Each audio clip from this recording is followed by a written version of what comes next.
কবিতা বিদায়, কলমে শ্রদ্ধেয় কবি বাপি কর্মকার। মা, আমি হারিয়ে গেলাম চিরতরে, আর তোমাদের সঙ্গে দেখা হলো না। আমায় নিয়ে যে স্বপ্ন দেখেছিলে, সেই স্বপ্ন আর সফল হলো না।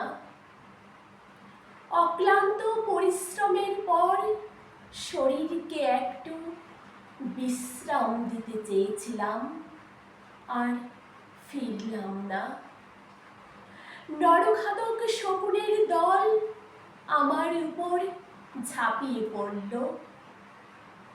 জানো মা, আমি ওদের কত বলেছি আমাকে বাঁচতে দাও, আমার কথা শোনেনি।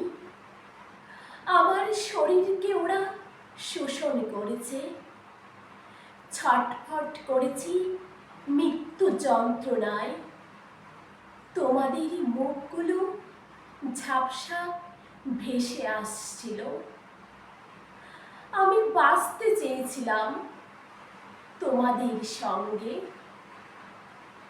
মেয়ে নাকি দুর্গার রূপ, আজ দুর্গা অত্যাচারিত। নিরস্ত অবস্থায় পারিনি মহিষাসুরদের বধ করতে। আমার না পারা কাজ তোমাদের সবার উপর দিয়ে গেলাম। বিদায়।